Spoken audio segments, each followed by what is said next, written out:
Yo guys, what's up? I'm here to talk to y'all about the Switch 2 because yes, I do have one. I got one on launch day from my wife. She gave it to me as an early Father's Day gift, so I've had it pretty much since the first day it came out. And she was able to basically walk into a Walmart and get this and come back. So it is what it is. Now, the one thing I will say about this system, because I'm messing around with the Joy-Cons, guys, is that there has been, hold on, there we go. There has been some but some basically people have been talking about stick drift. Like, I've had mine since launch day. I've never had any stick drift or any problems from the system.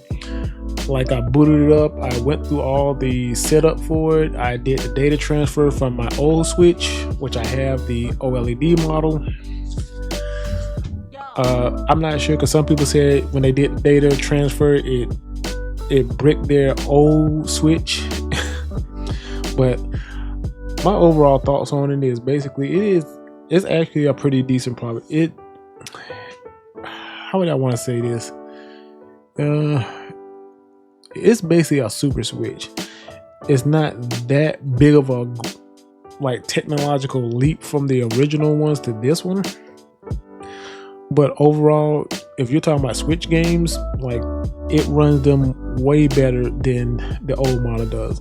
And that's because of the boosting power that this system has. So that's one thing I can't really complain about. Hold on, what is it trying to tell me?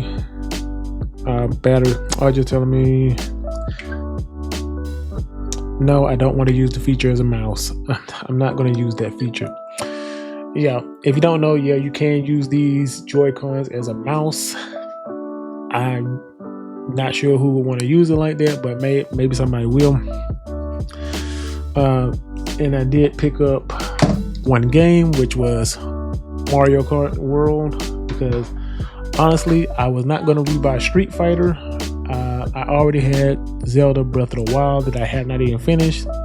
So I'm like, well, if I already got it, I might as well just pay the $10 to get the upgrade, which I haven't done yet, but I will eventually. And there was really nothing in the launch lineup that was really something I wanted. Like it really wasn't anything really to call home about. It was kind of a weak launch lineup. And I get it, Donkey Kong Bonanza comes out next month. Metroid Prime, I think, comes out right around the holiday season, and there's going to be more games coming out as the year goes on. But for their initial launch, there was really no game to worry about. I think by the time I got to GameStop to even get Mario Kart, like, they only had that one and the two Zeldas and another game, but I'm just like, well, I just want Mario Kart. That's about it. And I do know people have had a lot of issues, like I said, with stick drift. Some people have had problems with the Joy-Cons not reconnecting like they're supposed to. But like I said, I've had this one since launch day. I haven't had any problems out of it. I've seen videos where people have literally broken off the Joy-Cons. I don't know how you break off your Joy-Cons, but a guy showed a video where he did it. I'm not sure if he did it while playing or he kind of, because it feels like people are kind of manufacturing problems with this because they just don't like what Nintendo is doing with the Switch 2, with the prices of games. And even when it comes to the prices of games, they are kind of using that variable system that they talked about, and that all the games kind of cost different prices. There was a $50 game, a $40 or $50 game. I think Cyberpunk was $60. Zelda, of course, was like $80. Mario Kart was $80. There was another one, I think it was $70. So the prices do seem to be going up and down depending on the game. And I know people are going to say, well, why don't you just get a Steam Deck? And I'm like, yeah, I already got a Steam Deck, an OLED Steam Deck. I've had this probably for about a year or so. Not only do I have that one, I have this one, the ROG Ally ZX Extreme. So I got both of them. Plus, I still have my old OLED Switch. So when people say, well, why don't you just get that? And honestly, the Steam Deck is fine, but there's still a lot of games on the Steam Deck that aren't really compatible with it.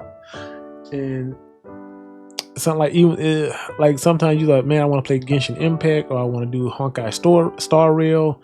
I pretty much had to put those on the Ally Zenless Zone Zero. I got it on there because for whatever reason you have to jump through so many hoops to get it on the Steam Deck, and I just didn't want to do that. But my overall thoughts on it is that if you haven't already bought one, I would wait till around about either December or January of next year to get one, because by then there'll be plenty of games out for you to pick up for this system. But right now it's kind of like a drought, because like the only thing I can see myself picking up right now is Donkey Kong Bonanza, which comes out next month. But like I said, if you just got a lot of old Switch games, I would